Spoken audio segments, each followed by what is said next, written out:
That night, she was writing in her diary, hidden away in the library while the castle slept.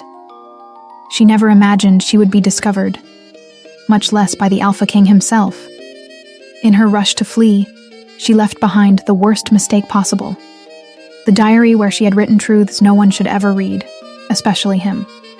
Insults toward the kingdom, dangerous secrets, and mortifying confessions about the king being wonderfully irresistible. Now, consumed by shame, she hid and avoided being seen by the king, uncertain whether he had read it, or whether he was simply waiting for the right moment to confront her. The candle flickered atop the dark oak table, casting dancing shadows across shelves crammed with ancient books. Fair dipped her quill into the inkwell, hesitated for a second, then began to write with the restrained fury of someone burdened by too many secrets. Today I witnessed yet another episode of the fascinating play I call How to Destroy a Kingdom, by Theron, the devoted uncle. She pressed the quill harder than necessary, leaving dark blots on the page. Her jaw was tight, her fingers gripping the instrument as if it were a weapon, because that was exactly how it felt to write in that diary, armed with the only thing she possessed, the brutal truth no one else seemed willing to see. I managed to overhear Theron suggesting that taxes in the southern villages be raised temporarily to strengthen the defenses. Our dear king frowned. Will he finally question it today? Will he ask why the strengthened defenses are still the same 3 mold-ridden towers? Fair stopped and closed her eyes.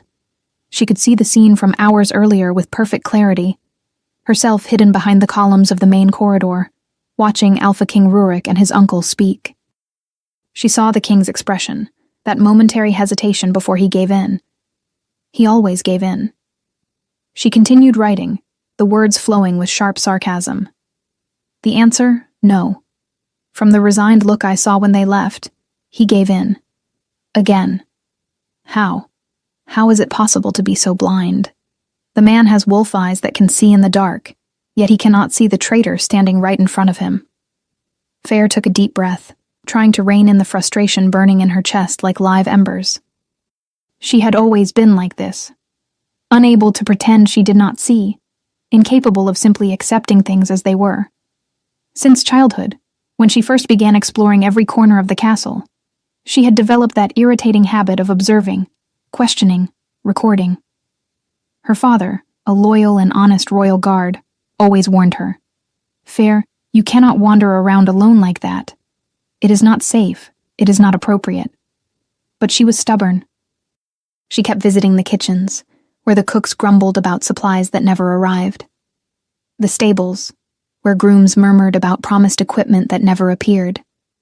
And especially the nearby villages, where she bought fruit and spoke with workers who trusted her in a way they would never trust anyone from the court. Because Fair was not of the court. She was merely a guard's daughter, raised without a mother from birth. Her mother had died in childbirth, leaving behind only a baby and a man shattered by grief who had to learn to be both father and mother at once. She grew up free in the castle corridors, without a lady's formal education, without the social restraints that imprisoned noblewomen. And perhaps that was exactly what had made her so observant. She saw the kingdom through the eyes of someone who did not fully belong to it. "Theron practically has gold coins drawn in his eyes," she wrote with barely contained rage. "The man smiles when he speaks of necessary sacrifices, as if he were discussing tonight's banquet, and not the hunger of entire families." She remembered Mistress Marta, whom she had met in the village that afternoon. The woman, with her wrinkled face and calloused hands, had said in a weary voice, "The promised grain vanished, girl, simply evaporated." Today in the village, Mistress Marta told me the promised grain disappeared, evaporated. Meanwhile, I saw 3 wagons leaving Theron's warehouse. Full. Where to? What a mystery. Her hands trembled slightly as she wrote, not from fear, but from helpless fury. Because who was she to accuse anyone? Who would believe a guard's daughter over the king's uncle, his trusted advisor? Sometimes I want to shake Rurik and scream, "Wake up!" But who am I? Just Fair. Just Fair. The girl with no mother, with no position, with no voice. She sighed and turned the page. And then, as always happened when she let her guard down, her thoughts drifted into dangerous territory. Forbidden. She began to write more slowly, the words heavy with a shameful confession she would never admit out loud. I saw the king training today, both in human form and as a wolf. Her face flushed instantly. She should not have been there. Royal training sessions were not public. They took place in a secluded courtyard guarded by sentinels. But Fair knew every secret passage in the castle, every forgotten window, every hidden angle. She had found a place from which she could watch unseen, behind a tall column overgrown with vines, on the second floor of an abandoned side tower. In human form, he is impressive, she wrote, biting her lip. Tall, broad-shouldered, strong arms flexing with every sword movement. His chest is, how embarrassing to write this, but it is perfectly defined, visible through the sweat-soaked training clothes clinging to him. She closed her eyes, and the image rose vividly in her mind. Rurik training beneath the afternoon sun, his abdominal muscles contracting with every strike, sweat trailing down the side of his neck. The way he moved, with that lethal grace only true alphas possessed, power and control in every gesture. And then he had transformed. Fair felt a shiver run down her spine just remembering. She wrote quickly, as if she needed to expel the memory before it consumed her. And then he transformed. The transformation is... I have no words. His body twists, expands, and within seconds there is a massive black wolf where the man once stood. A truly alpha wolf. Black as the darkest night, larger than any normal wolf. Golden eyes gleaming with intelligence and power even in animal form. She remembered holding her breath at that moment, her hands gripping the cold stone of the column to steady herself, because the sight was terrifying and fascinating at the same time. Watching a man become a beast, watching the creature emerge without losing the essence of who he was. He trained as a wolf for nearly an hour. The strength, the speed, the brutal grace. It is terrifying and fascinating all at once. Fair stopped writing. Her hands were trembling again, but now for entirely different reasons, because she had to confess the most shameful part, the part that haunted her on silent nights. She took a deep breath and continued. When he finished, he transformed back, and I should have looked away. I should have left. But I was frozen. She could feel heat rising up her neck, staining her cheeks. But she had to write. She had to release this confession that was devouring her. After the transformation, he is naked. Completely. Her heart raced, just remembering. I saw a guard hurry forward with a heavy cloak to cover him, but for a few seconds that felt like eternity, I saw his entire body. The broad, muscular back still slick with sweat from training, the line of his spine, strong legs, everything. Every inch of bronze skin, every defined muscle. The battle marks, old scars telling stories I will never know. Fair squeezed her eyes shut, shame burning in her chest like fire. Because she had stayed there, hidden, watching something she should never have seen. Etching every detail into her memory like a thief, stealing something precious. The guard wrapped the cloak around his shoulders and I finally managed to breathe.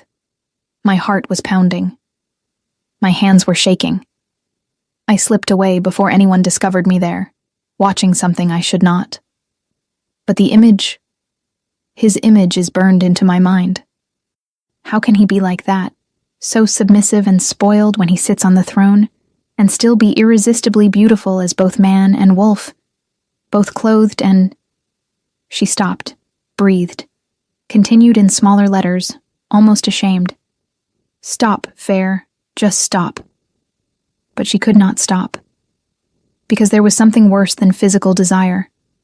Something deeper and more frightening. I am an idiot, a complete idiot. I stood there like a fool watching every muscle move during the transformation. Every detail of his body I should never have seen, imagining things I should not. And then the most dangerous confession of all. And when he becomes a wolf, something in me, my own wolf, wants to approach, wants to touch that black fur, wants to run beside him. Feyre clenched the quill so tightly she nearly snapped it. Because that was the worst part. The most humiliating. The most infuriating. Her inner wolf, that instinctive animal part all shapeshifters possessed, reacted to Rurik in a way she could not control. Whenever she saw him from afar, even when her rational mind harshly criticized him as weak and easily manipulated, her wolf whimpered softly. A strange restlessness, a desire to draw closer, to run beside that immense black wolf. And she hated it, hated that her body betrayed her mind, hated that something so primitive within her recognized something in him that her reason refused to accept. "It is infuriating," she wrote angrily. "I despise him mentally, but my wolf will not stop howling for him. Stop it, Feyre. He is the king. He would never notice someone like you. And if he discovered that you spy on him like this, you would be expelled from the castle. Or worse." She turned the page violently, as if she could turn her tangled thoughts with it. And then she wrote her most secret fantasy, the one that visited her on lonely nights, when she allowed her mind to wander down forbidden paths. If I were queen, I would do things differently. The words flowed more softly now, heavy with melancholy sadness. I would visit the villages personally. I would listen to the people. I would not let men like Theron manipulate every decision. I would use all that strength he wastes on training to truly protect the kingdom, not merely to look impressive while fighting. Feyre stopped, staring at what she had written. A bitter laugh escaped her lips. If I were queen, as if that were possible, as if a girl without a mother, without lineage, with nothing but sharp observations and foolish dreams could ever be queen. She closed the diary with a weary sigh, tucking it beneath her blouse before snuffing out the candle. The library sank into darkness, lit only by silvery moonlight filtering through the tall windows. It was time to return to her modest quarters. Time to lock away these dangerous confessions and go back to being just Feyre, the guard's daughter, the invisible young woman wandering the castle, seeing things no one else saw. She was nearly at the door when she heard it. Footsteps. Heavy. Steady. Approaching. Feyre's heart leapt into her throat. Damn it. No one was supposed to be in the library at that hour. She always came late precisely to avoid encounters. She looked around desperately, searching for an exit, a hiding place, anything. But it was too late. The door opened, and there, filling the doorway completely, stood him. Rurik, the Alpha King himself. Feyre felt as if the ground had vanished beneath her feet. He was even more imposing up close. Tall, so tall she had to tilt her head back to meet his gaze. Broad shoulders blocking the corridor light, casting an almost intimidating silhouette.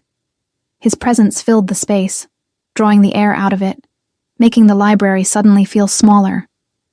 His eyes, gray in the dim light, though she knew they could flare gold at any moment, found her immediately. Surprise crossed his face. "I did not expect to find anyone here," he said, his deep voice reverberating off the silent walls. Feyre froze. Her inner wolf stirred instantly, that familiar restlessness crawling up her spine. "No, not now. Please, not now." But her body would not obey. She felt her heart pounding violently against her ribs. Her hands still clutching the diary began to sweat. Her legs felt like water. And worse, much worse, her wolf was practically singing inside her. Recognition. Attraction. That silent howl she always fought to ignore now echoing through her chest with renewed force. Because he was there. Only a few steps away. So close she could smell him. Cedarwood, leather, and something wilder, more primal. Alpha scent. Her voice came out hoarse, barely a whisper. She cleared her throat. "Your Majesty, I was just reading." Why did her voice have to tremble like that? Why were her legs unsteady? "Get a grip, Feyre. He's just a man. A spoiled, manipulated man you despise completely." But her wolf disagreed. Her wolf wanted to step closer, wanted to stop. Rurik tilted his head slightly, studying her with those keen eyes, and Fairy realized, with rising horror, that he could likely hear her racing heartbeat, smell her nervousness in her sweat. A wolf's sharpened senses missed nothing, especially not an alpha's. "At this hour?" he asked, taking a step into the library. Fair retreated instinctively. Not out of fear. It had never been fear. But because his proximity made her body react in ways her mind wholly disapproved of. "I like to read at night," she managed, forcing steadiness into her voice. "When it is quiet." He stopped, seeming to realize he was intimidating her. His expression softened slightly. For a moment, there was only silence between them, heavy, charged with something Farah could not name. And then Rurik did something unexpected. He smiled. Small, almost imperceptible, but genuine. "So do I," he said simply. "I have not slept in days. I thought walking through the castle might help. I saw the candlelight, and..." He hesitated, running a hand through his dark hair in a gesture that looked tired. "I am sorry if I startled you." Fair blinked. He is apologizing? The king is apologizing to me? Something tightened in her chest, because he looked different. Not the distant king she saw from afar, always surrounded by advisors, always wearing that mask of controlled authority, but just a man. Tired, worried, vulnerable. And that was dangerous. Because it was easier to despise him when he was merely a distant figure. Much harder when he was standing there, so close, so real. "You did not startle me," she lied, still pressing the diary to her chest. "I simply did not expect to see anyone." "What were you reading?" he asked, moving toward the shelves with measured steps, as if trying not to frighten her further. Damn it. Damn it. Damn it. "Just old stories," she improvised quickly. "About the first alphas. Nothing very interesting." Rurik picked up a random book, flipping through the pages without really reading them. He seemed nervous? No, not nervous, but definitely uncomfortable. "You like history?"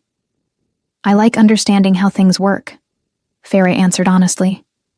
"Why things happened the way they did. Sometimes the past explains the present." He looked at her then, truly looked at her. And Fair felt the weight of his gaze like something physical, as if he were trying to decipher something within her. "A wise observation," he said softly. Silence fell again, but this time it was different, less tense, more comfortable. Almost. Rurik sighed and leaned against the shelf. Moonlight cut across his face at sharp angles, highlighting the strong line of his jaw, his full lips. Fair forced herself to look away. "I have not slept in 3 nights, he confessed suddenly, his voice heavy with a weariness that felt more emotional than physical. "The kingdom is... There are things happening that I cannot fully understand." Farah watched him, surprised by his honesty. Kings did not confess weakness, especially not to someone like her. "My uncle," Rurik continued, looking down at his own hands as if searching for answers there. "Theron. He has been my closest advisor since my father died, but lately, something is wrong. He makes decisions, influences things, acts as if..." He stopped, jaw tightening, as if he were the king. Finally. Fair had to bite her tongue to keep from saying it aloud. "Finally you are seeing it." But she remained silent, letting him go on. "Sometimes I think I am losing my mind." Rurik laughed without humor. "Questioning the one man who has always been by my side, who helped me rule when I was too young to know what I was doing. But..." He lifted his eyes to meet hers, and Fair saw something there that surprised her. Doubt, confusion, and perhaps fear. "But you feel that something is wrong," she finished softly. He nodded, seeming relieved that someone understood. "Yes, exactly." And then, before Feyre could process what she was doing, the word slipped out. Trust that feeling. Rurik stared at her. What? Your instincts, she said, choosing her words carefully. Alphas have them for a reason. If something feels wrong, it probably is. She could see the struggle on his face. The desire to believe her warring with years of manipulation, years of blindly trusting Theron. It is complicated, he said at last. It always is, Feyre replied. They held each other's gaze for a long moment, and something passed between them, a silent understanding, a connection Feyre could not explain, but could feel pulsing in the air like a living thing. That was when it happened. Rurik took a step toward her, and the breeze from the open window carried Feyre's scent straight to him. Wild jasmine. Sweet, but not cloying. And something deeper. Something unique, intoxicating, entirely hers.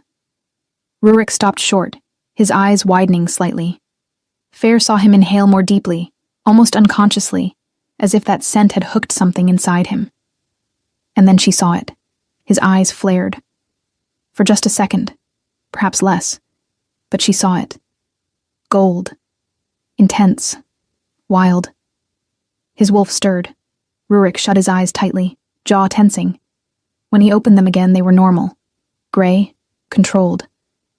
But Feyre had seen it, and her own wolf answered. A silent howl of recognition echoed in her chest, sending her heart racing even faster. No. No, no, no. Rurik cleared his throat, looking genuinely confused. I should go. But he did not move.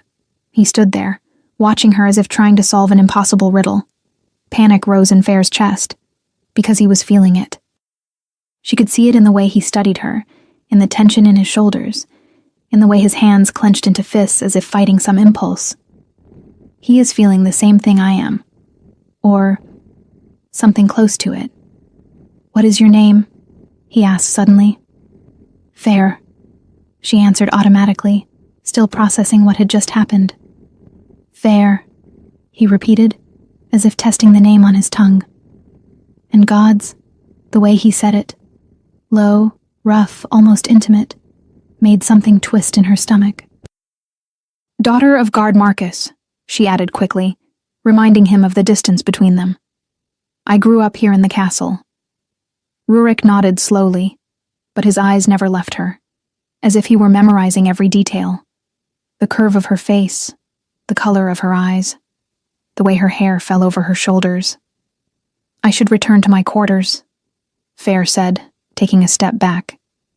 She needed to leave, needed distance before she did something foolish, like admitting she had watched him naked, or that her wolf was practically begging to go to him. Of course, Rurik agreed, though there was reluctance in his voice. Forgive the intrusion. Feyre nodded and walked quickly toward the door. She had to pass him. The space was too narrow to avoid it. And when she did, so close she nearly brushed his arm. The scent of cedar and leather enveloped her completely. Her wolf howled, loud, insistent. Be quiet, she ordered mentally with all the strength she had. Good night, Your Majesty, she said without looking back, quickening her pace. Good night, Feyre. The way he said her name again, laden with something she could not identify, made her want to run. And that was exactly what she did as soon as she turned the corner. Rurik remained standing in the library for long minutes after she left.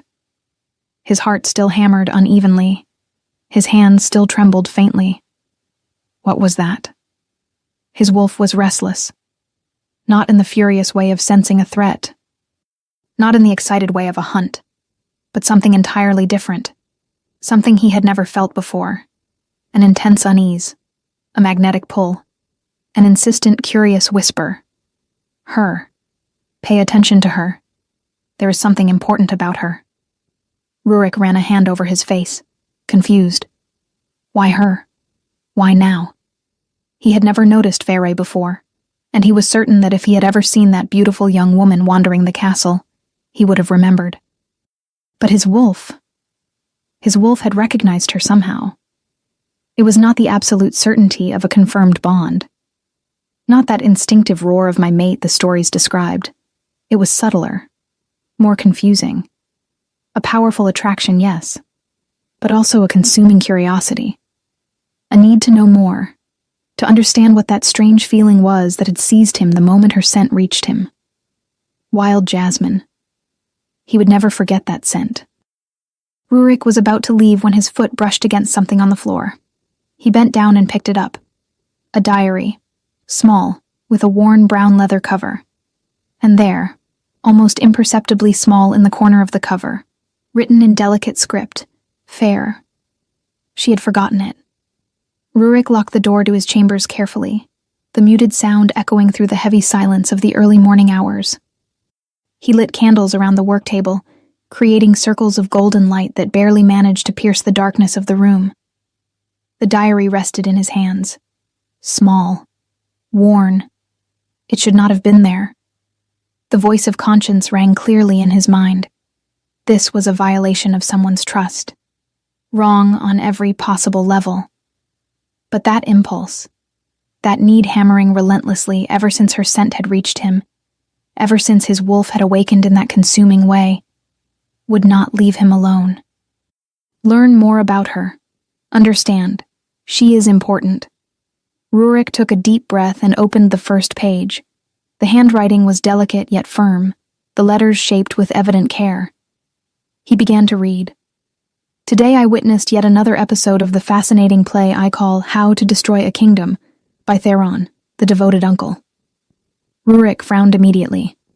The tone was sarcastic, sharp, almost cruel in its honesty. He continued, his eyes devouring the words.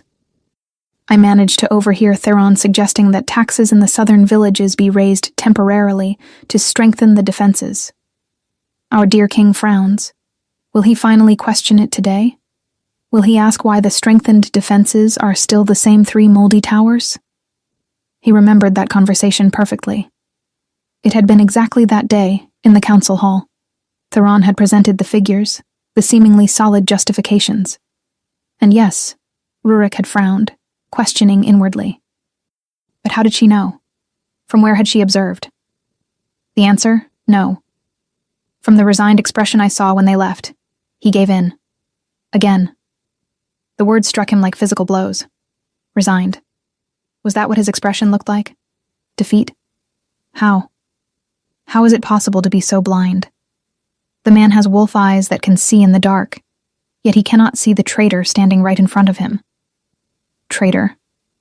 Rurik stopped, read the word again, then read it once more. She had not used questionable advisor or concerning influence. She had not softened it with political euphemisms.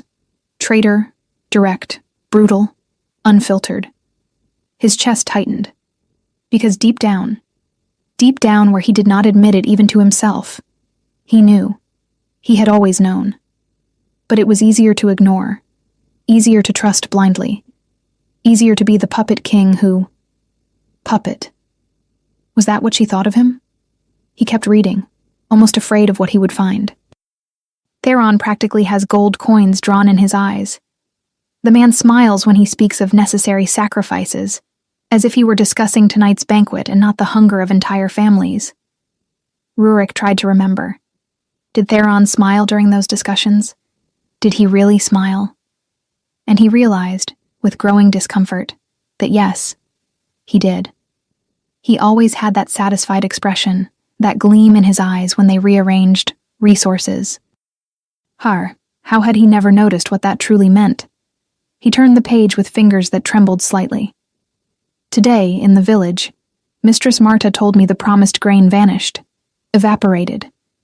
Meanwhile, I saw 3 wagons leaving Theron's warehouse. Full. Where to? What a mystery. The air left Rurik's lungs as if he had been punched.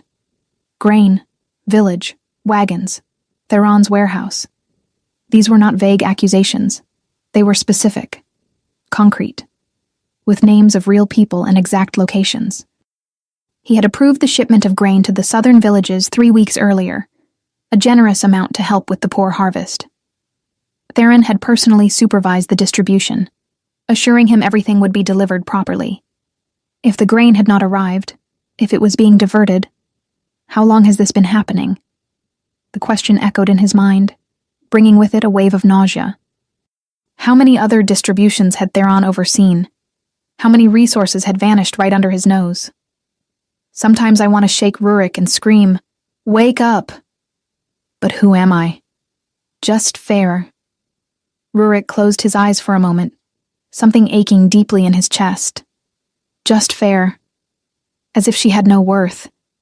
As if her brilliant observations, her sharp intelligence, her courage to see what no one else saw, or refused to see, meant nothing. She had seen everything, written it all down. Alone, without power, without a voice, she had done the work that he, the king, should have done. P.S. Theron was wearing a new ring, solid gold with rubies, remarkable thrift for an advisor. Rurik remembered the ring, large, ostentatious, impossible to ignore. Theron had said it was a family heirloom, a treasure kept for generations that he had finally decided to wear. But if he had bought it with diverted funds... Anger began to simmer slowly in Rurik's veins. Not the hot explosion of rage, but something colder, deadlier, controlled. He kept turning pages, absorbing every word as if it were water in the desert. Detailed conversations Fair had had in the villages, names of workers who trusted her with their complaints, precise records of promised supplies that never arrived, equipment that disappeared, money that evaporated, dates, locations, testimonies. She had assembled, without realizing it, a complete case against Theron. Evidence Rurik could, should, use. But then the handwriting changed. It became more hurried, the letters less careful. Nervous, as if written in haste or under uncontrolled emotion. Rurik turned the page, his heart accelerating without knowing why. I saw the king training today, both in human form and as a wolf. Everything inside him stopped. Completely. His heart, his breathing. Even his wolf went utterly still. She watched him. Secretly. I should not have been there. Royal training sessions are not public, but I found a hidden place from which I can observe without being seen. Rurik should have felt invaded, violated somehow. The training sessions were private precisely to avoid prying eyes, judgment, vulnerability. But all he felt was that strange warmth spreading through his chest. She watches me. Why did that matter so much? He forced himself to keep reading, even knowing he should stop. That he was crossing a line he could not undo. In human form, he is impressive. Rurik's face heated instantly. He could feel the warmth climbing up his neck, coloring his cheeks. Stop. Close the diary now. But his eyes were already on the next line. Tall, broad shoulders, strong arms flexing with every sword movement. His chest is... How embarrassing to write this, but it is perfectly defined, visible through the training clothes clinging to him with sweat. His wolf rumbled softly. Not a threat. Something entirely different. A deep, primal satisfaction. She notices. She pays attention. She sees me. Without realizing it, he was already smiling. Rurik could not stop reading now. It was like being under a spell. A truly alpha wolf, black as the darkest night, larger than any normal wolf. Golden eyes gleaming with intelligence and power even in animal form. Something in his chest expanded as he read those words. The way she described him, with admiration mixed with something that felt almost like spiritual reverence. He trained as a wolf for nearly an hour. The strength, the speed, the brutal grace, it is terrifying and fascinating at the same time. Rurik turned the page, his hands now visibly shaking, and stopped. The next entry began differently. The words were more spaced out, hesitant, as if she had struggled with herself over whether to write or not. When he finished, he transformed back, and I should have looked away. I should have left. But I was frozen. His heart began to pound violently. He knew what was coming. After transforming back, he was naked for a few seconds, Never more than that, until a guard brought the heavy cloak to cover him. She saw. After the transformation, he is naked. Completely. Rurik squeezed his eyes shut, trying to process it. She had been there, hidden, watching, and she had seen. He opened his eyes, continued, unable to stop even though he wanted to. I saw a guard hurry forward with a heavy cloak to cover him, but for a few seconds that felt like eternity, I could see. His breathing was rapid now. Uneven. The room felt hotter, the air heavier. He should have felt violated, invaded. Furious, perhaps. But all he felt was that consuming heat, that growing need to know exactly what she had thought, how she had reacted, what she had felt seeing him like that. Completely exposed, vulnerable. His entire body. The broad, muscular back still slick with sweat from training, the line of his spine, strong legs, everything. Everything. She had seen everything. Every inch, every detail.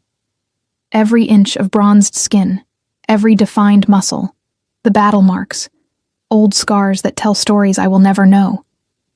Rurik unconsciously ran his fingers over the wide scar on his right shoulder, the largest one, from a battle 3 years earlier against northern invaders.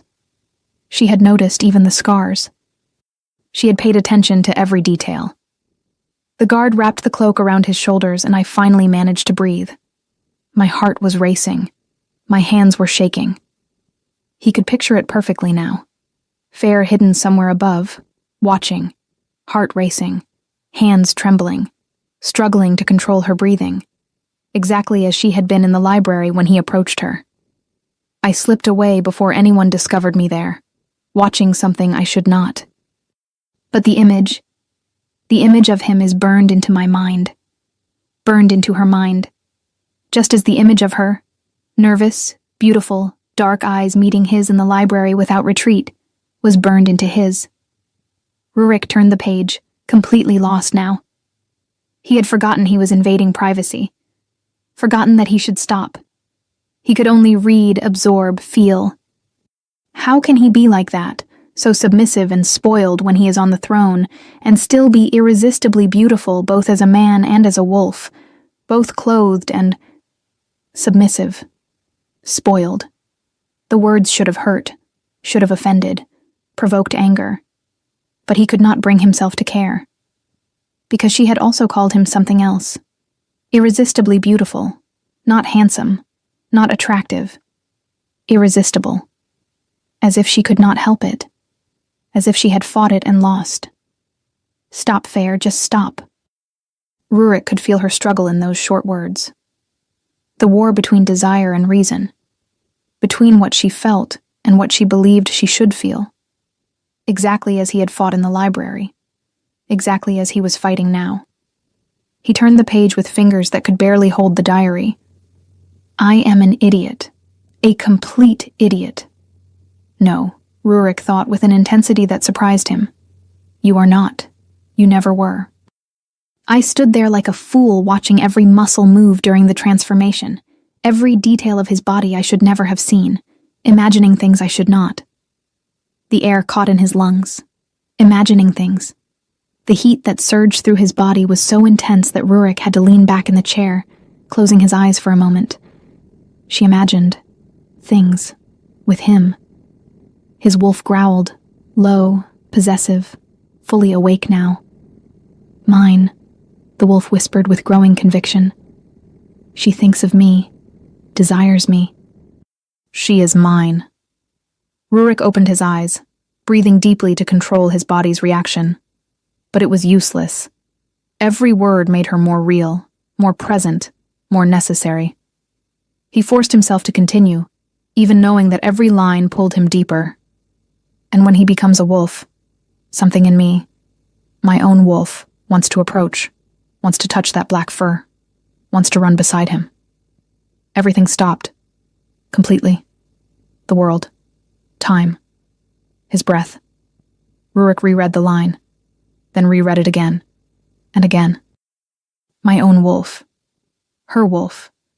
Wanted to approach, to touch, to run beside his. This is it. This is exactly what my wolf feels for her. Understanding struck him like lightning, because it was precisely what his wolf had felt when he smelled her in the library. That consuming need to draw closer, to protect, to keep near, to run together beneath the moon. We both feel it. Both wolves recognize something, but she was fighting it too. It is infuriating, the entry continued, the words almost angry. I despise him mentally, but my wolf will not stop howling for him. Rurik almost laughed. A sound without real humor, but full and profound understanding. Because it was exactly what was happening to him now. His rational mind tried to say she was just a guard's daughter, no one of important lineage, no one the council would accept, no one who should matter this much. But his wolf disagreed. Violently. Completely. Stop, Fair. He is the king. He would never notice someone like you. And if he discovered that you spy on him like this, you would be expelled from the castle, or worse. Pain. Real pain pierced Rurik's chest as he read that. He would never notice someone like you. She truly believed that she was invisible, that she did not deserve attention, that he, a man who had spent years rejecting the most beautiful noble women without feeling anything, would never see her. But he already did. How he saw her. There was one more entry. Rurik turned the page almost afraid of what he would find. If I were queen, I would do things differently. His heart stopped completely. If I were queen, I would visit the villages personally. I would listen to the people. I would not let men like Theron manipulate every decision.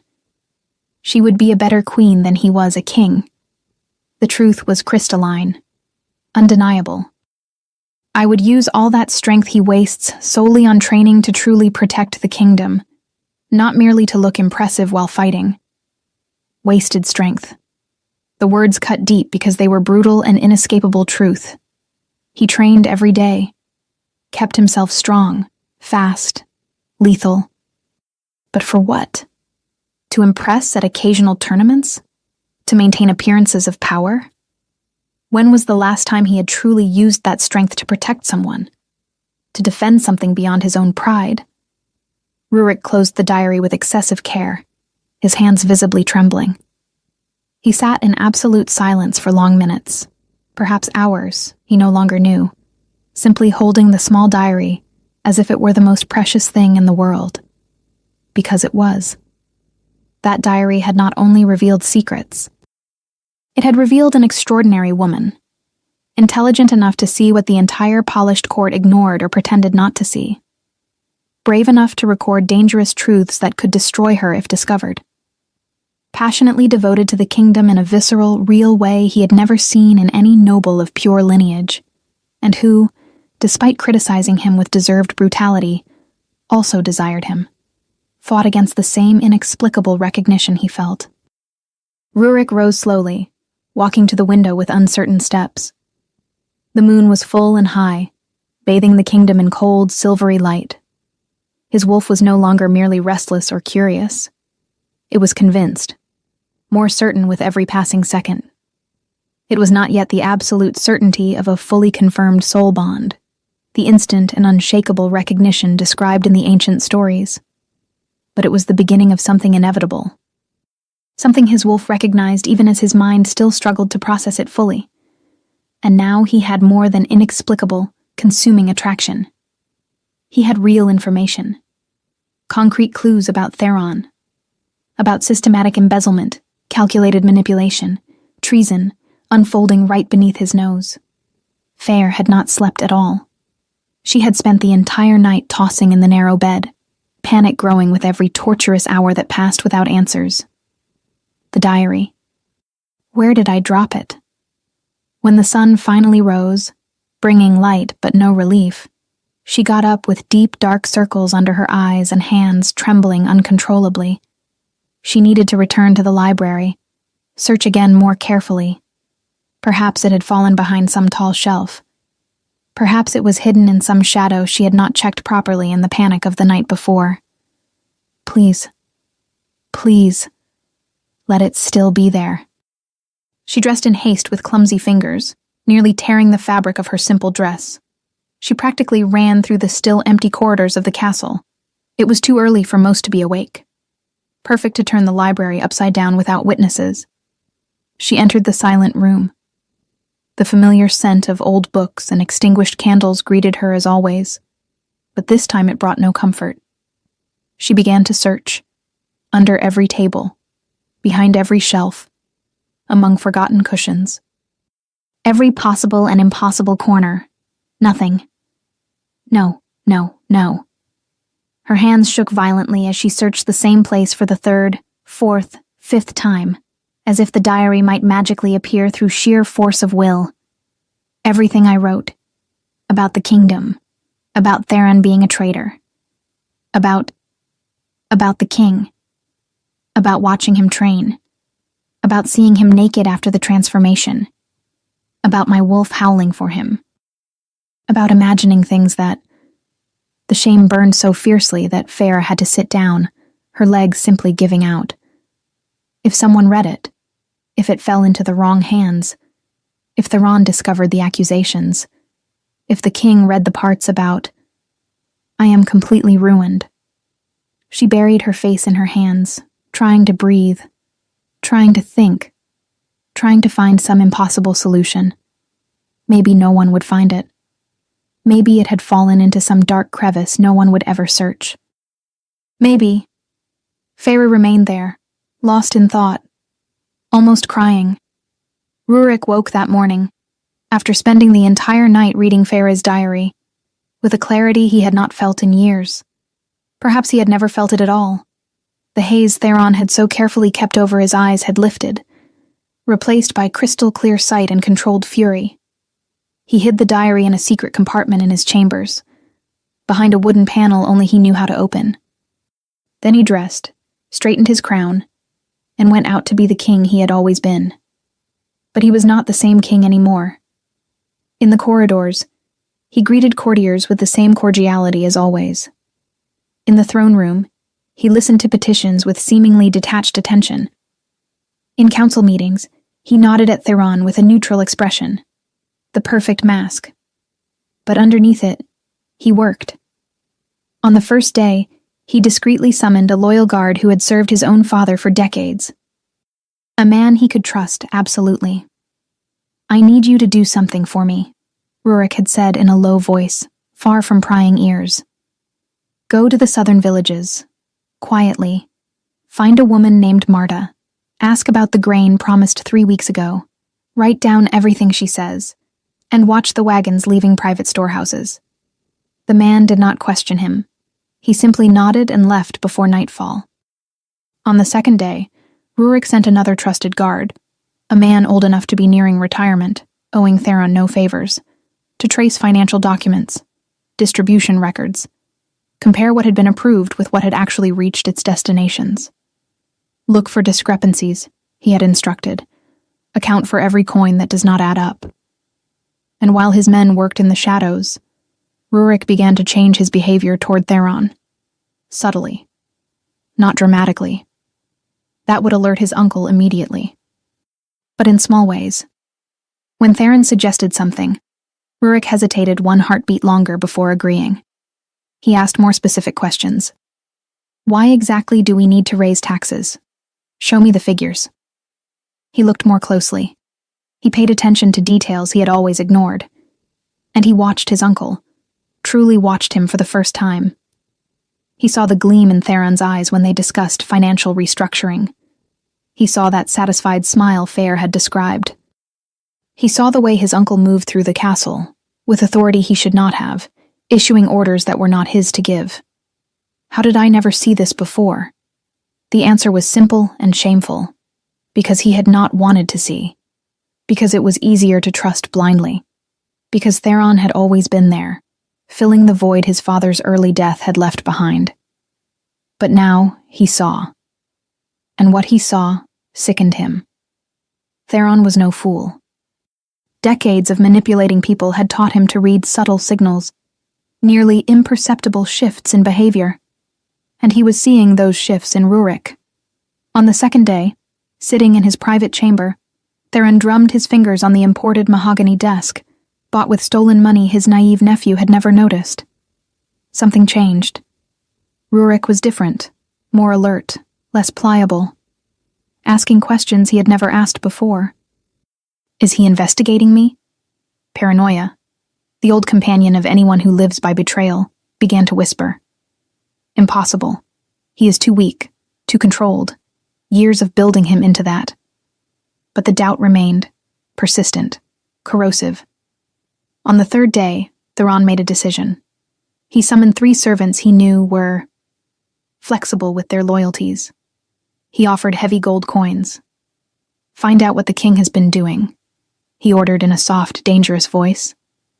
Who he speaks to, what he does, where he goes. Everything. And to one particular servant, a small, discreet man who worked in the royal chambers, he gave an even more specific order. Search his rooms. Look for anything unusual. Letters, documents, anything.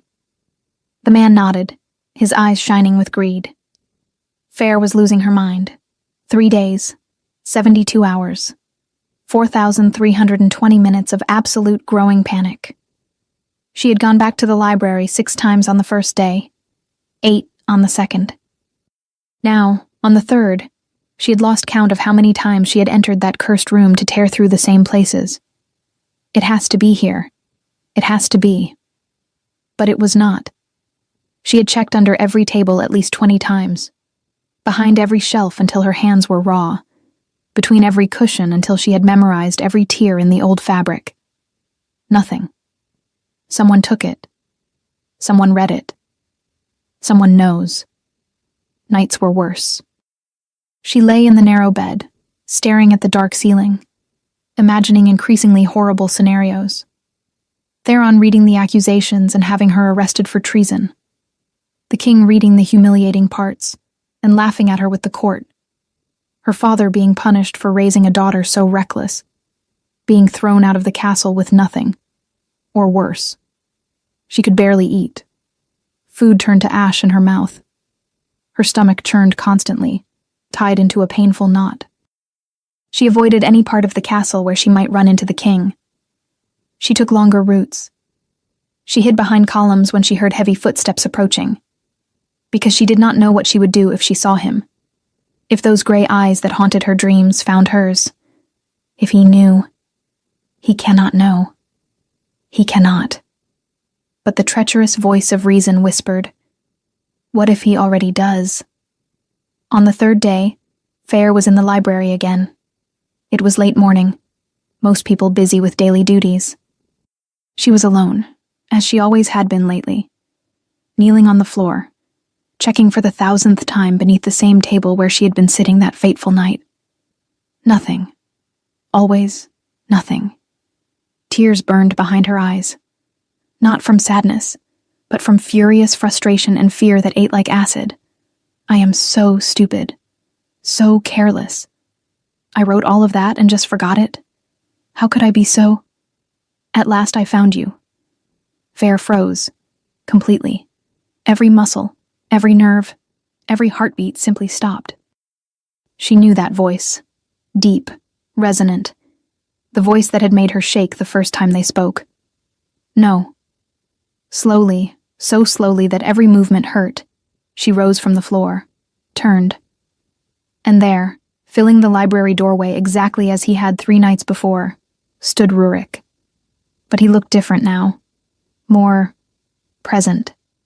Sharper eyes, straighter posture, as if something inside him had awakened. And the way he looked at her made her heart kick dangerously. Your Majesty, she managed, her voice coming out surprisingly steady despite her nerves. I was just reading, he finished, his lips curved faintly. I like reading too, especially at night, when the castle is quiet. Fair did not know whether he was merely being polite, or whether those words carried hidden meaning. Yes, she agreed carefully. It is more peaceful. Rurik walked slowly toward the shelves, fingers gliding along the spines. He seemed relaxed, but there was something in the way he moved. Deliberate, measured. Found anything interesting lately? He asked without looking at her. Fair's stomach tightened. Was it an innocent question, or did it have a second edge? No, not really, she replied, trying to keep her voice normal. He picked up a random book and flipped through it. That is a shame. Sometimes we find unexpected things in the most ordinary places. Unexpected things. Fair felt her face heat. Was he talking about the diary, or only about books? I suppose so, Your Majesty. Rurik looked at her then, truly looked. His gray eyes studied her with an intensity that made Feyre forget how to breathe. Do you write? He asked suddenly. Her heart stopped completely. Sometimes, she admitted, her mouth dry. Nothing important. I am sure it is more important than you think, he said softly. Words can reveal a great deal. About the world, about people, about feelings we sometimes keep hidden. He knows. He has to know. But he could also be speaking in general. Just making conversation. Fair could not be sure, and the uncertainty was torture. Your Majesty, I should... Honest observations, he interrupted, turning his attention back to the book in his hands, can be valuable, even when the writer believes no one else will ever see them. Fair's blood turned to ice. He was definitely implying something. But he still was not saying it outright. Sometimes, she said in a shaky voice, honesty can be dangerous or necessary. His eyes met hers again, especially when it wakes someone up to truths they would rather ignore. They stared at each other. The tension in the air was palpable. Fear, shame, and something deeper Fair could not name. Rurik closed the book slowly and slid it back onto the shelf. Then he took one step toward her. If you had lost something, he said in a low voice, almost casual, something personal and important, would you like to know it was in safe hands? Fair's eyes widened slightly. He has it. He really has the diary. But he still did not say it directly. I suppose so, she managed. He nodded, as if that answered a question he had not asked aloud. Good. Before Fair could process, the door opened abruptly. A guard, breathless, clearly agitated. Your Majesty, forgive the interruption, but your Uncle Theron requests your presence immediately. He says it is urgent. Something about the council. Rurik closed his eyes for a moment, jaw tightening visibly. When he opened them, frustration was plain. He looked at Fair for a long time. This conversation, he said, his voice heavy with something she could not identify, is not over. Then, to Fair's complete astonishment, tomorrow, will you have tea with me? In the garden. It was not an order, but it was not exactly a casual request either. It was an invitation, leaving her a choice. Fair, confused, shaken, her face burning, heard her own voice. Yes. Something flickered in his eyes. Satisfaction, perhaps, or relief. Good. And he left quickly with the guard, leaving Fair standing there, completely lost. Did he read it? Did he not? Does he have the diary? Was he only being polite? She did not know, and the uncertainty was killing her. While Fair wrestled with torturous doubts, another drama unfolded in the castle's shadows. The servant Theron had bribed waited patiently until he was absolutely sure the king was occupied. Then he entered the royal chambers with the quick, efficient movements of someone who had done this before. He searched drawers, wardrobes, under the mattress, behind paintings. He was about to give up when he noticed something strange. A wooden panel in the wall near the fireplace seemed slightly misaligned, as if it had been moved recently. He pressed, pushed. It opened. And inside, carefully hidden, was a small diary with a worn brown cover. He picked it up with trembling hands and opened it. The handwriting was delicate, clearly feminine. He saw the name written small in the corner. Fair. He did not recognize it. But Theron had paid for anything unusual in the king's rooms. He tucked the diary beneath his tunic and slipped out through the empty corridors. Theron was in his private chamber reviewing documents when the servant knocked discreetly. "Enter." The man stepped in, nervous but excited. "I found something in the king's chambers, sir. A diary." Theron looked up, intrigued. "The king's?" "No, sir. A woman's. Fair, it is written." Fair. The name was vaguely familiar. Some maid? Someone's daughter in the castle? "Why would the king have a woman's diary hidden away?" he murmured, more to himself. But he took the book, dismissing the servant with a few coins. Alone, he opened the first page and began to read. 5 minutes later, Theron was no longer sitting calmly. He was on his feet, the diary clenched in hands that trembled. Not with fear, but with barely contained fury mixed with something more dangerous. Opportunity. He had read everything. Every poisonous word. The accusations about him. Traitor. Diverted grain. Suspicious wagons. Mistress Marta. The gold and ruby ring. Details far too specific. Far too dangerous. The girl had obviously told the king. How else would Rurik have this diary hidden in a secret compartment? That is why he changed. That is why he is questioning me. That wretched girl. Rage boiled in his veins. But Theron had not gotten where he was by being impulsive. And as he read again, he saw the opportunity shining between the lines of accusation. Because the diary also brutalized the king himself, called him submissive, spoiled, a puppet, spoke of the kingdom's problems, its injustices, conspiracy, disrespect toward the crown. And those parts about watching the king train, seeing him naked, her wolf howling for him, proof of sick obsession. Perhaps even witchcraft. Witches used obsession to control alphas. Everyone knew that. Perfect. Theron sat down again, his mind working at calculated speed. He would make a public announcement. He would search for the diary's owner. He would force Rurik to take action against someone conspiring against the crown. If his nephew tried to defend her, it would prove he was compromised, enchanted. The council would demand action, and Theron would finally have the total control he had always wanted. He smiled. "Thank you, little Fair, for giving me exactly what I needed." The next morning, Fair woke to shouting outside. She sprang up, her heart already racing on pure instinct, and opened the door to her small room. Guards were running through the corridors. Servants whispered nervously in frightened clusters. "What happened?" she asked a cook hurrying past. "A royal announcement, girl.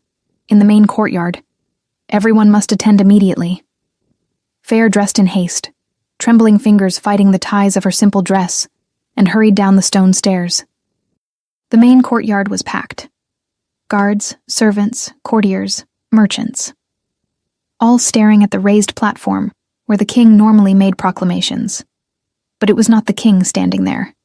It was Theron. Fair's stomach dropped painfully. "Good people of the castle," Theron began, his voice loud and authoritative as it echoed off the stone walls. "I come to you with a matter of extreme gravity that affects the safety of all of us." He held something up high. Small. Brown cover. No. No. Fair's world stopped turning. "This diary," Theron continued, his voice hardening, "was found containing serious and unfounded accusations against the crown. Conspiracy, direct disrespect to His Majesty, deliberate attempts to sow discord and distrust in the realm. My diary. He has my diary." Fair could not breathe, could not move. She could only stand there, frozen, watching her world collapse.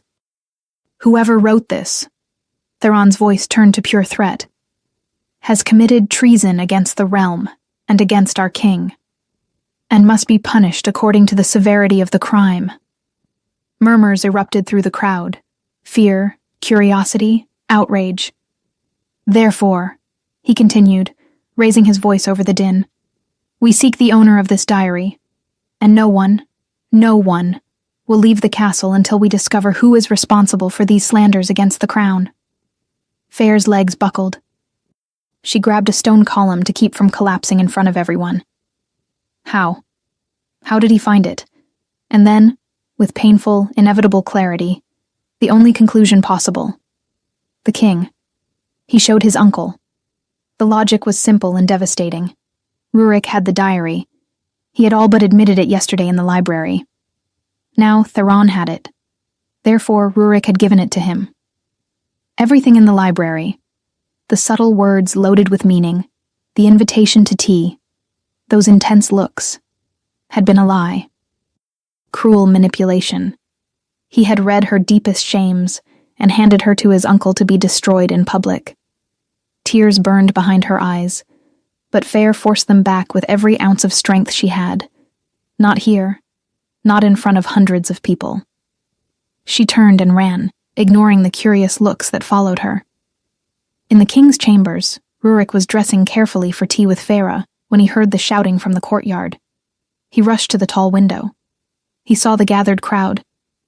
He saw Theron on the raised platform, gesturing dramatically. He saw the diary, that small diary with the worn brown cover, in his uncle's hand.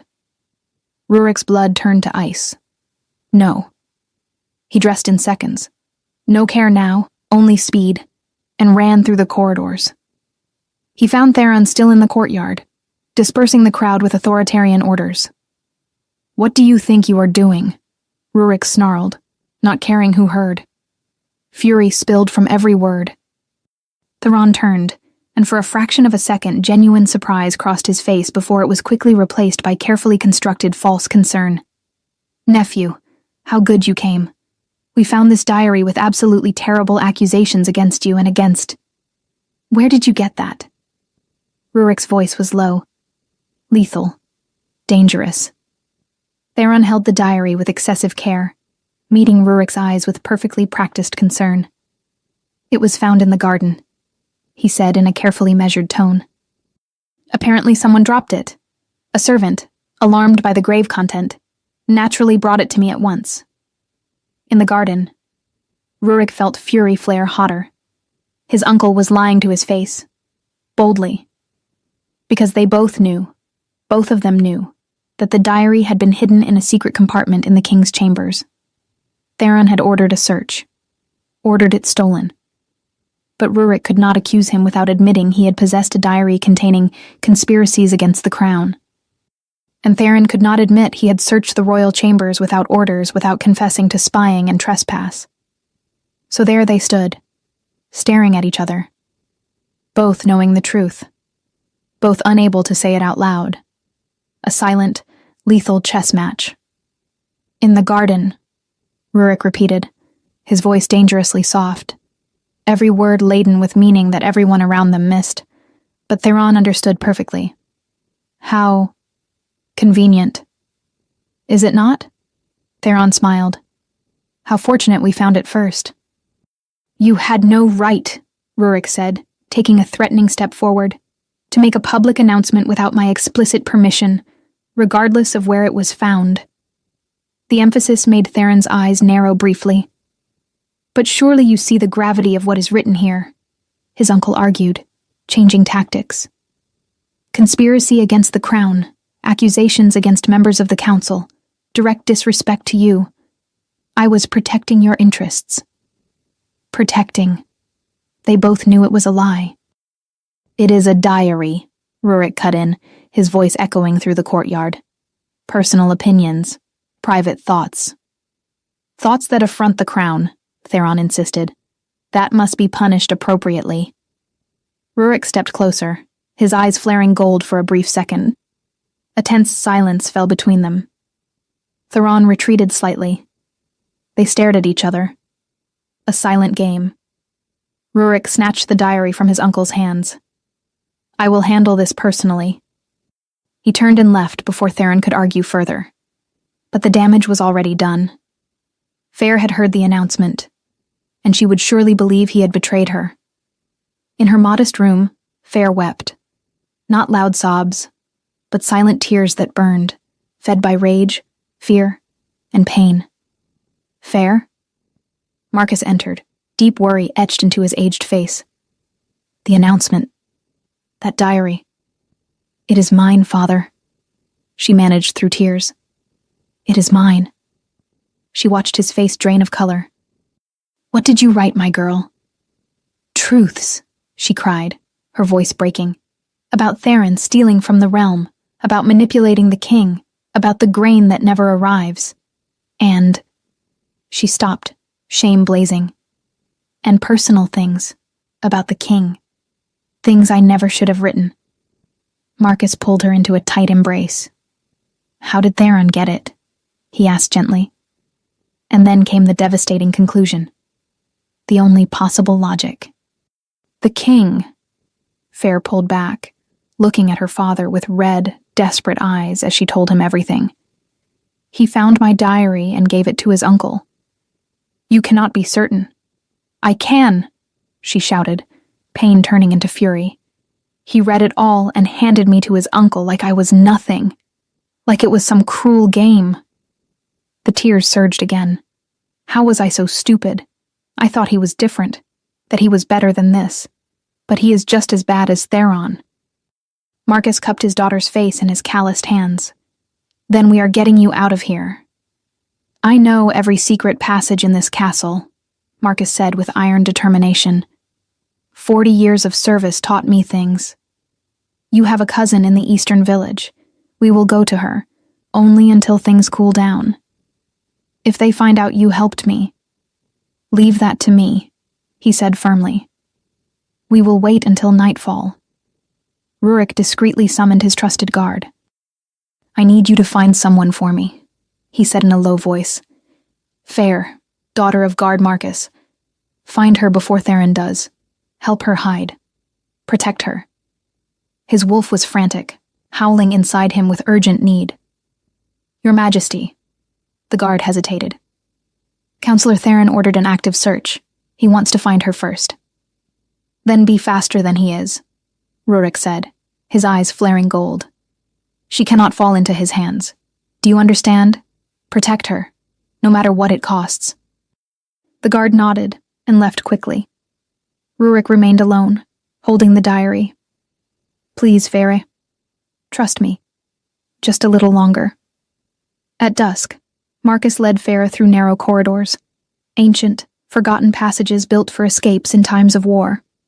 During the shift change, exactly when he knew there would be a 3-minute gap, they slipped out through a hidden side door under creeping vines. Feyre's last sight was the castle towers against the darkening sky. Rurik's trusted guard arrived at Marcus's quarters moments too late. Empty. He ran back to the king, breathless. Your Majesty. They fled. Marcus and his daughter. Gone. Rurik felt as if he had been punched in the stomach. No. Fair, no. A guard loyal to Theron had come with word of the escape minutes earlier. Theron was furious. Absolutely furious. How? How did she get out? One of the guards helped her, sir. Marcus. Theron smiled, that dangerous smile. Arrest Marcus immediately. Treason. Helping a conspirator flee. A calculated pause. And send guards after the girl. I want her back. Alive.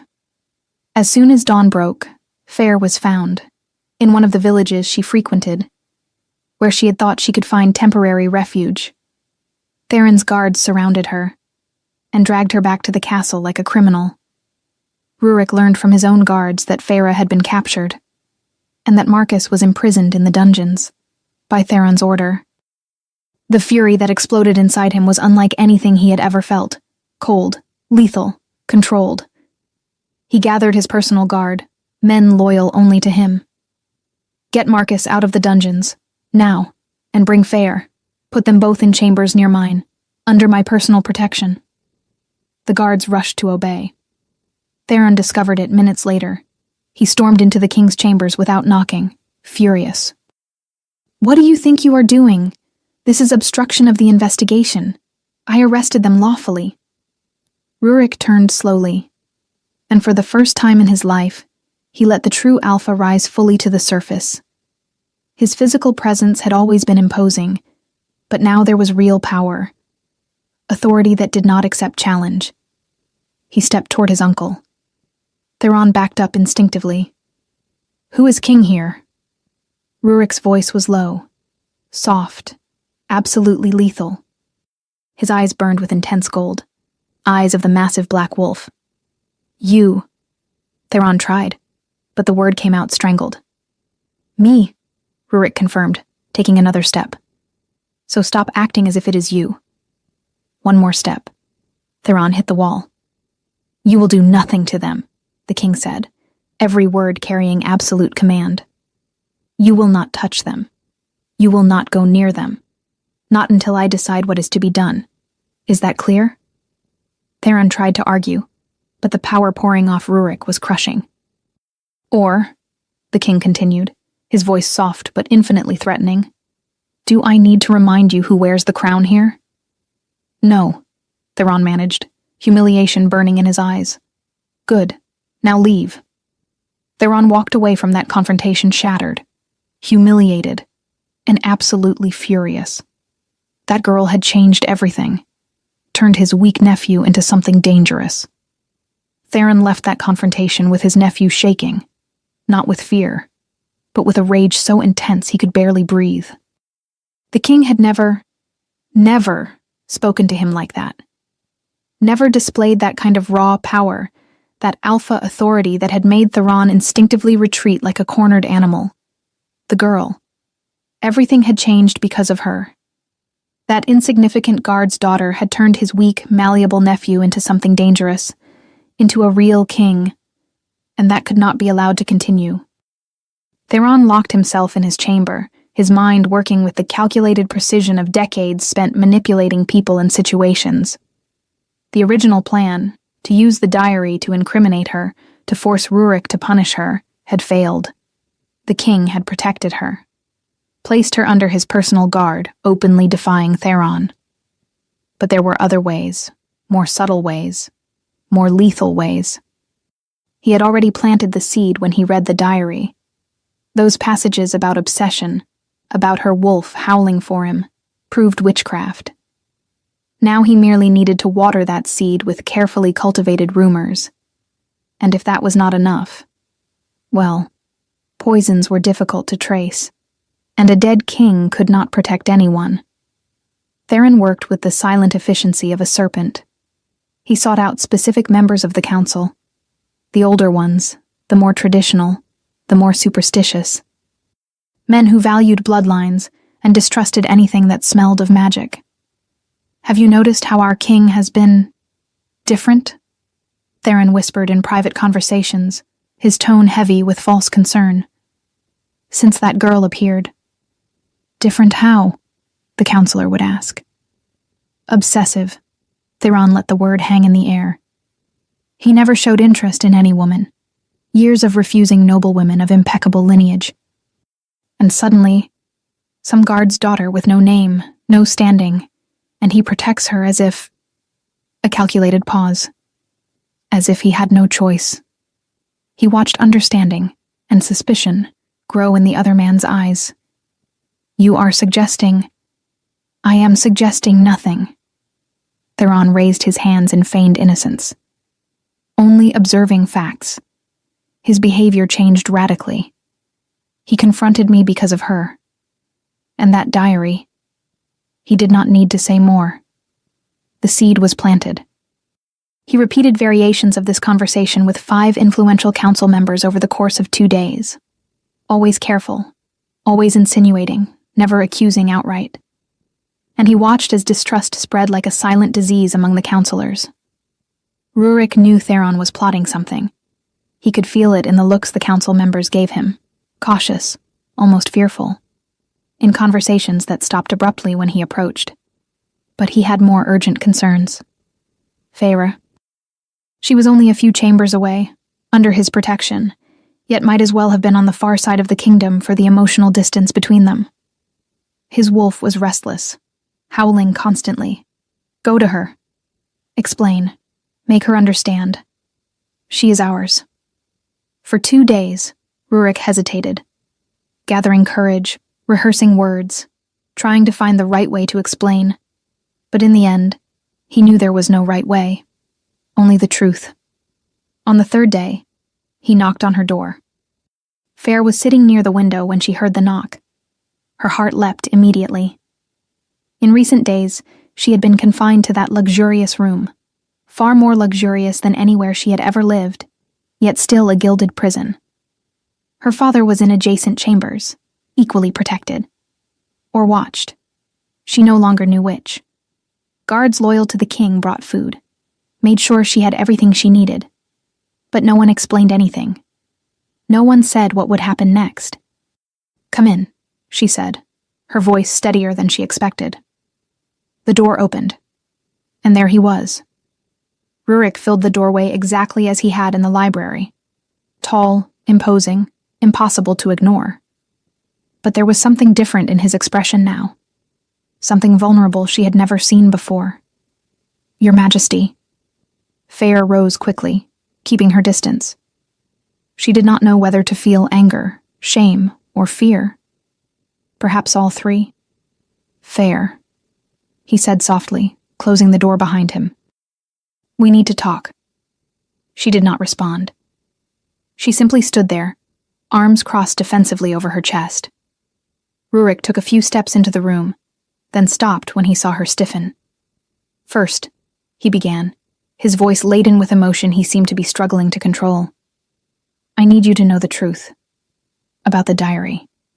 Fair felt her face flush immediately with shame. "I was not the one who showed it to Theron," Rurik continued, his eyes meeting hers with intensity. "He ordered my chambers searched. He stole the diary from a secret compartment." She blinked, processing. "I would never betray you like that," he said, taking another careful step. "When I read your words, yes, I read them, and I know I should not have, but I did. I was changed by them. I did not want to hurt you. I wanted to protect you." Something tightened painfully in Fair's chest. "Then how did Theron?" "He suspected I was investigating him," Rurik explained. "He sent spies everywhere. They found the diary hidden and took it to him." It made sense. Terrible, logical sense. "I am sorry," Rurik said, and there was genuine pain in his voice. "I am sorry for letting things reach this point, for not protecting you better, for not seeing what Theron was sooner. The fault is mine." Silence fell between them. Heavy, but not uncomfortable. Fair did not know what to say. All the furious words she had practiced over the past days died in her throat. Because he seemed sincere, truly remorseful.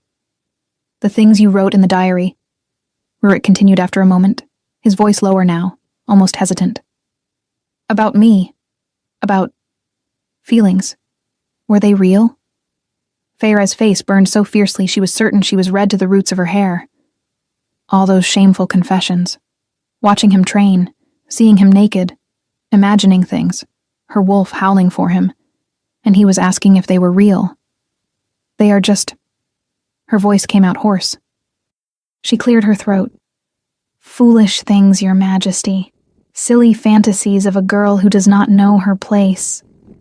She saw something change in his expression. His eyes lost some of their light. His jaw tightened. "What a shame," he said softly, with genuine sadness that made her chest ache. "Because I very much wish they were true." And before Fair could process it, before she could respond, he turned and left. The door closed with a soft sound. Fair stood there, staring at the wooden door, completely lost. He wished they were true? What does that mean? She sank slowly into the chair by the window, her mind spinning in confused circles. Rurik left Fair's chambers with a heart heavy as stone. She had denied it, said they were foolish fantasies. His wolf howled in pain inside him. No. She is ours. She feels it too. We know she does. But if she did not want to admit it, if she was too ashamed or too afraid, Rurik would not force her. He would never do that. But he could do one thing. Something he should have done long ago. Free the kingdom from the man who had poisoned it for years. In the days that followed, Rurik worked methodically. He gathered all the guards he had sent to investigate, compiled every report, every testimony, every document. Mistress Marta from the southern villages confirmed everything. The grain never arrived. Other families as well. Names, dates, promised quantities versus what they actually received. The guards traced the wagons, followed them to the port, found merchants willing to testify. For a price, of course, but testify nonetheless. Theron had been selling the kingdom's resources for personal profit. Financial records showed glaring discrepancies. Funds approved versus funds distributed. The difference always vanishing into administrative costs overseen by Theron. Letters, compromising correspondence, plans to eventually assume more power, perhaps even the throne. It was all there. Years of systemic betrayal documented in irrefutable detail. And Rurik had obtained it all because Feyre had given him the right places to look, thanks to her diary. The right people to question. Without her, he would have remained blind. He convened a formal session of the full council. All members. Without exception. Theron arrived confident, that satisfied smile on his lips. Clearly he believed his rumors had worked, that the council stood with him. Rurik waited until everyone was seated. Then he began. "Members of the council," he said, his voice resonating through the chamber with an authority he had never used before. "I have called this session to present evidence of treason against the crown." Murmurs erupted. Theron kept his expression neutral, but Rurik saw his eyes narrow slightly. "For weeks," Rurik continued, "I received information through an unexpected source. A diary, written by someone who observed the realm with eyes sharper than my own." He paused, letting the words linger. That diary contained specific observations about diverted resources, grain that never reached the villages, supplies that disappeared, and it pointed to one person, my uncle, Theron. "This is absurd." Theron stood. "That diary is full of lies, of conspiracies against you." "Sit down," Rurik ordered, his voice cutting like a blade. His eyes flashed gold briefly. Theron sat slowly, something faltering in his confidence. "I could have ignored it," Rurik continued calmly. "I could have dismissed it. But something told me to investigate, to truly see for the first time." He gestured to the guards, who began distributing documents to each council member. Here are the results of that investigation. Testimonies from residents of the southern villages about grain that never arrived. Records of wagons leaving Theron's private storehouses. Evidence of those resources being sold to merchants at the port. Another gesture. More documents. Here are comparisons between resources approved by me and resources actually distributed. The discrepancies are significant. Theron was pale now. And here, Rurik placed a stack of letters on the table. Correspondence, plans, discussions about expanding influence, about eventually assuming greater control of the crown. Absolute silence fell over the chamber. "All of this," Rurik said, his voice low but lethal, "I obtained in less than a week. Even with my uncle's spies everywhere, even with him trying to manipulate me for years, because someone finally showed me where to look." He looked directly at Theron. "The girl you tried to destroy saved me. Saved this kingdom, with her honest, courageous observations." One of the oldest counselors cleared his throat. "Your Majesty, this evidence is extensive." "It is irrefutable," Rurik corrected. "This is a lie." Theron finally exploded. "You are enchanted by her. Can you not see? She used witchcraft, magic to control you. That is why you act so differently, so— Enough!" The word thundered through the chamber.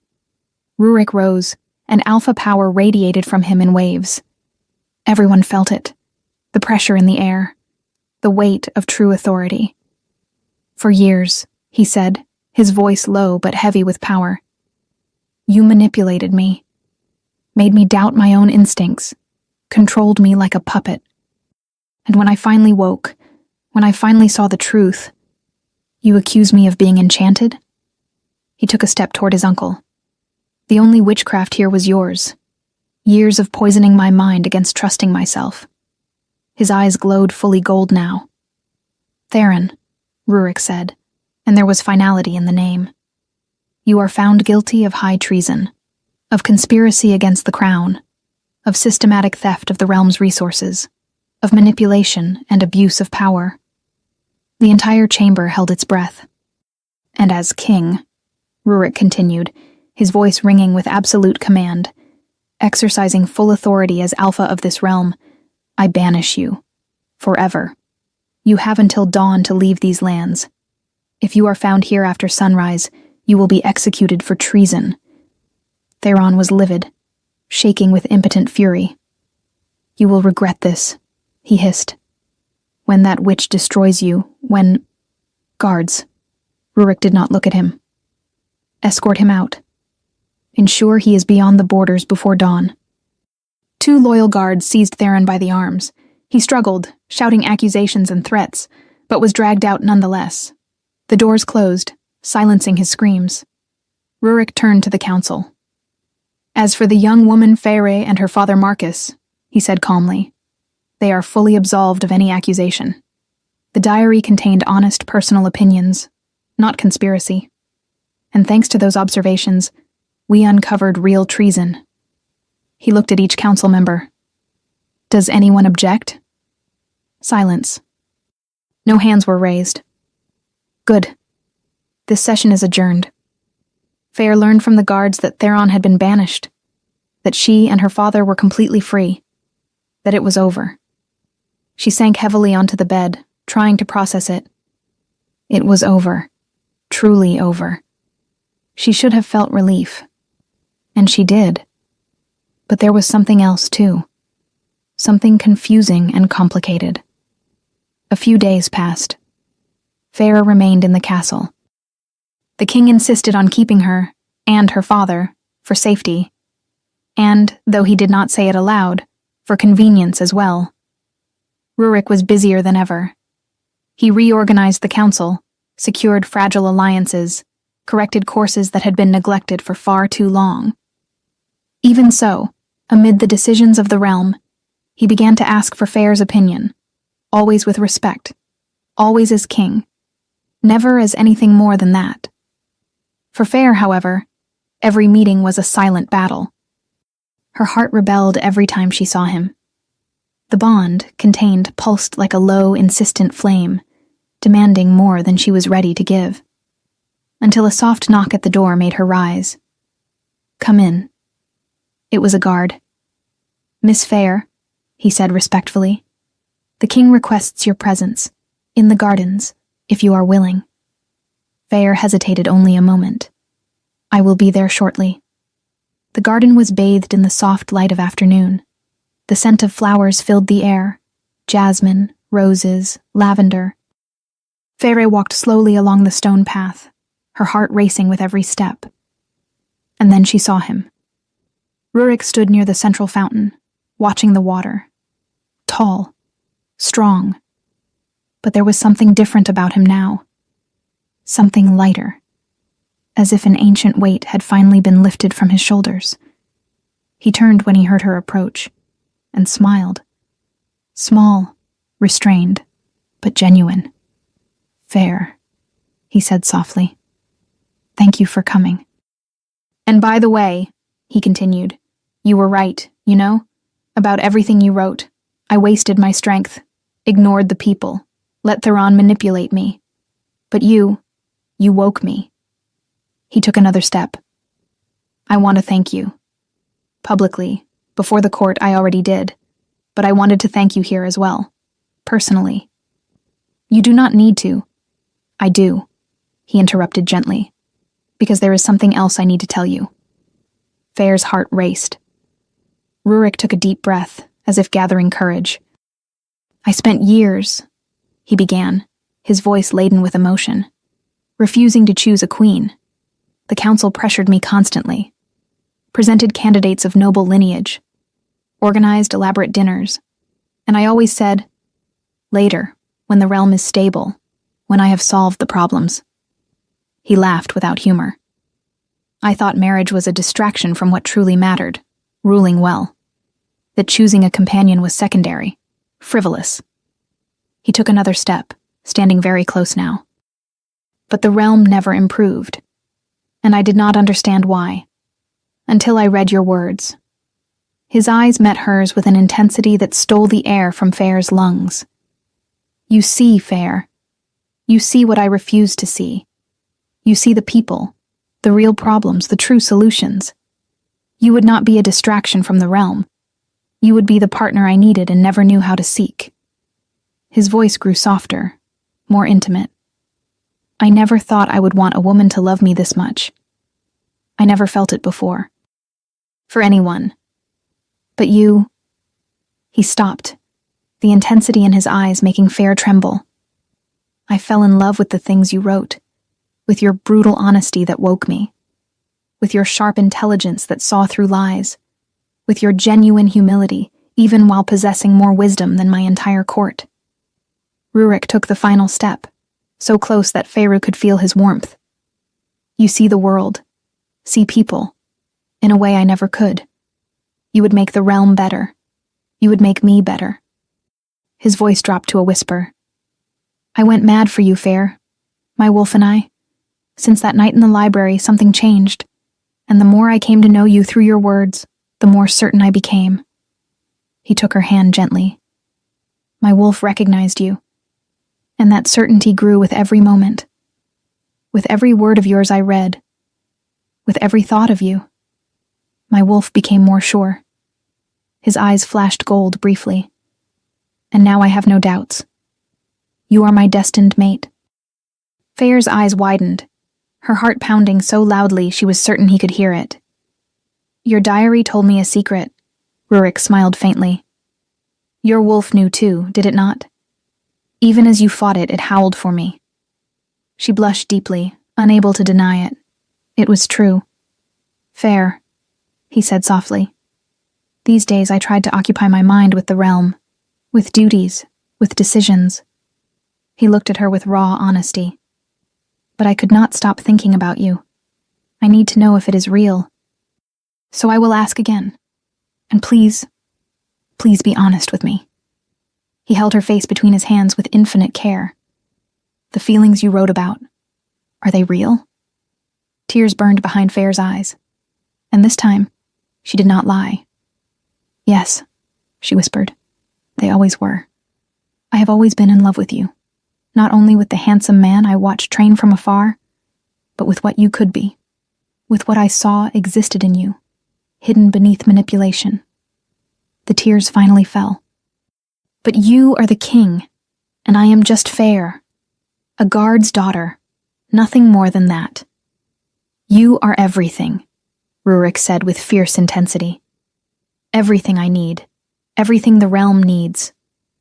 And then he asked, shall we finally have that tea I promised? Feyre laughed through her tears and nodded. They sat at a small table in the garden. Tea was served by discreet servants who soon vanished, leaving them alone. They talked. Truly talked. For the first time without secrets, without misunderstandings, without masks. Just Rurik and Feyre. He spoke of growing up under Theron's shadow, always doubting himself. Of never feeling attraction to anyone until her. She spoke of growing up without a mother, of observing the realm and seeing injustice, of fighting her own wolf that insisted on recognizing something in him. And the more they talked, the closer they became. Chairs drawing nearer almost imperceptibly. Hands touching across the table. First by accident, then deliberately, fingers intertwining. Rurik could barely focus on what she was saying. His eyes kept drifting to her mouth. The way her lips moved, how she bit her lower lip when she hesitated, how she smiled when she spoke of something that amused her. She is beautiful, as I have never seen before, until there was no space left between them. Feyre was in the middle of a sentence, something about the village, about Mistress Marta, when she realized Rurik was no longer listening. He was staring at her mouth with an intensity that stole the air from her lungs. His eyes darkened, gray turning nearly black with only a golden ring around them. And then, without asking permission, without warning, he simply leaned in and kissed her. Stole the kiss, as if it had always belonged to him. For a fraction of a second, Fair froze in surprise. Then she melted. His lips were softer than she had imagined. Warmer.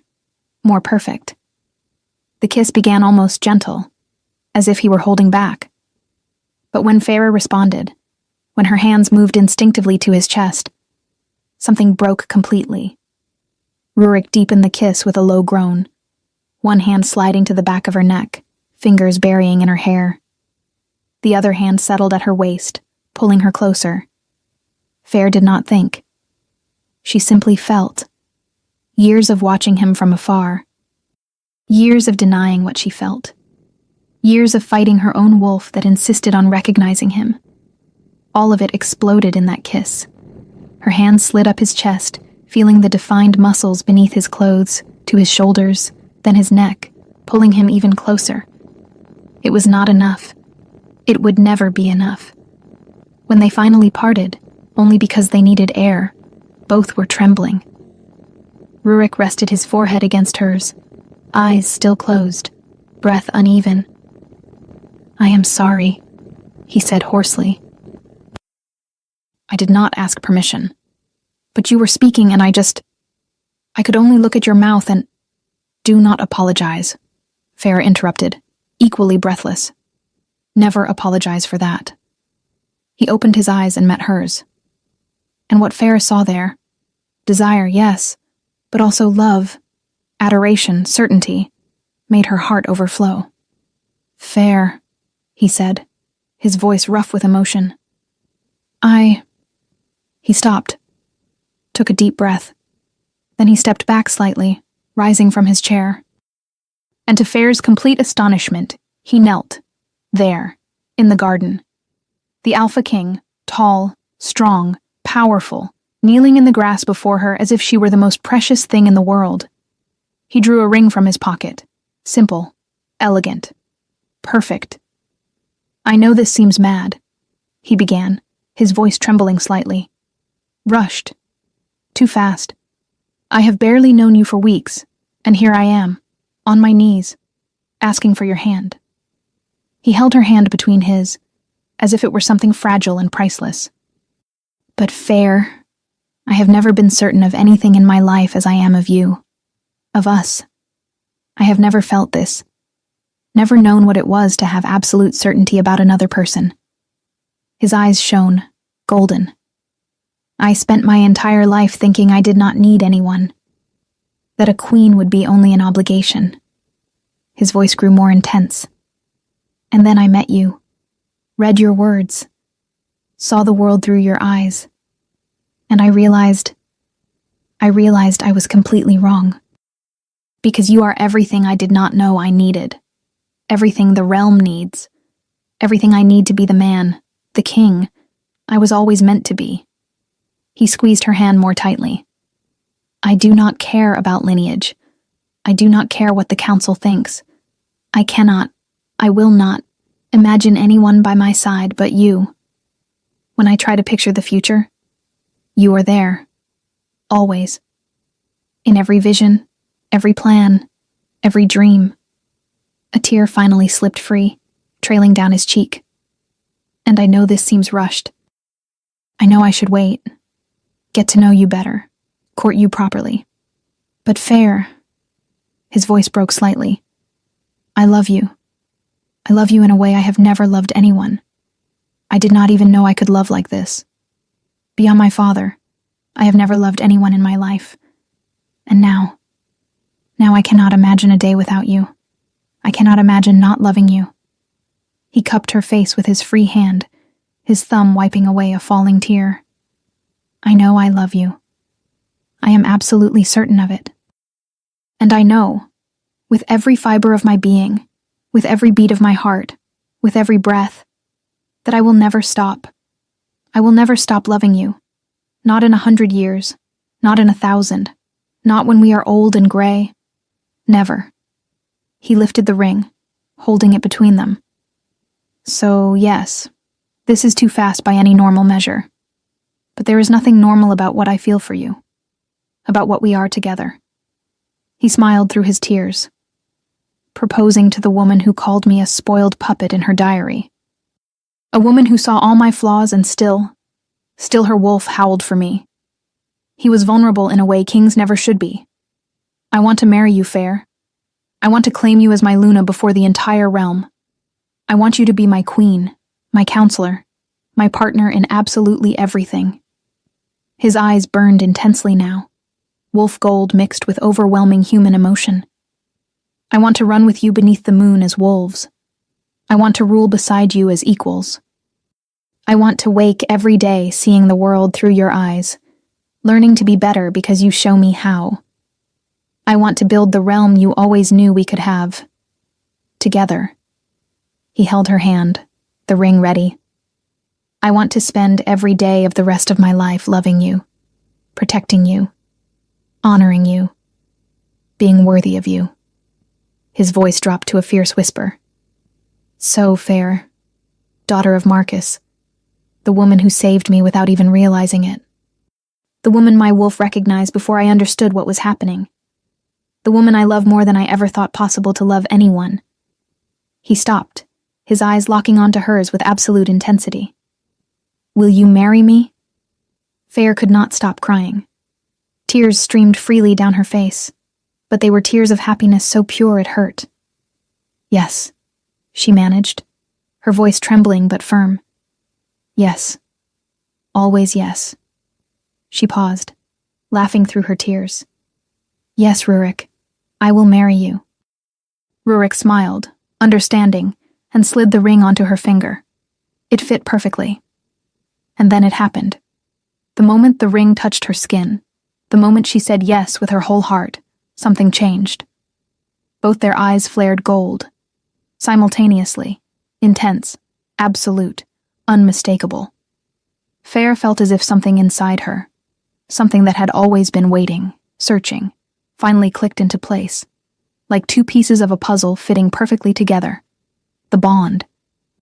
It was no longer growing attraction or gradual recognition. It was absolute certainty. Her wolf howled inside her, not with restlessness, but with pure joy. My mate, my alpha, mine alone. And she knew with every fiber of her being, that Rurik's wolf answered the same way. She could feel it, the connection between them like a strong golden thread. She could feel his emotions, love, joy, relief, protective possessiveness, and he could feel hers. They stood there, gazing at one another with eyes glowing gold in the afternoon light, the soul bond finally, completely sealed. "My Luna," Rurik whispered, his voice filled with reverence. "My Alpha," Fairy replied, and then he pulled her into another kiss, deeper, more intense, sealing with their lips what the bond had already sealed in their souls. Under the golden light of the setting sun, witnessed only by flowers and sky, something new began. A king who finally saw his realm. A Luna who had always seen the truth. And a love that was, at last, inevitable. Epilogue. That night, two wolves ran through the forest of the realm. One immense black wolf, powerful alpha, just as large and magnificent as Fair had always watched from afar, hidden in her tower. Beside him, a smaller but equally fierce she-wolf, finally running free at his side. They ran side by side beneath the full moon, free, wild, complete. And Fair remembered the words she had written in that diary. Confused, frustrated words, filled with a desire she did not understand. And when he turns into a wolf, something in me, my own wolf, wants to draw close, wants to touch that black fur, wants to run at his side. Now she ran. Not watching from afar with a broken heart, not fighting what she felt, but free, at his side, as it was always meant to be. The black wolf turned his head, golden eyes meeting hers for a moment, and even in animal form she could feel through the bond. Love, joy, wholeness. He slowed, waiting for her to catch up, then touched his muzzle to hers. A gentle, intimate gesture. My Luna. My mate. She answered by brushing against the black fur she had always wanted to touch, running circles around him in pure joy. And Feyre, running beside her alpha, finally understood why her wolf had always howled for him. It was not weakness. It was not betrayal of her rational mind. It was recognition. Inevitable. Destined. True. Some bonds are written in the stars long before they are understood. Some loves begin as irritation because they are too powerful to be denied. And some queens are born not of noble bloodlines, but of hearts brave enough to write the truth, even when no one else dares to see it. Beneath the moon that witnessed their bond, beneath the stars shining over the realm they now protected together, two wolves ran. And the kingdom, at last, was at peace.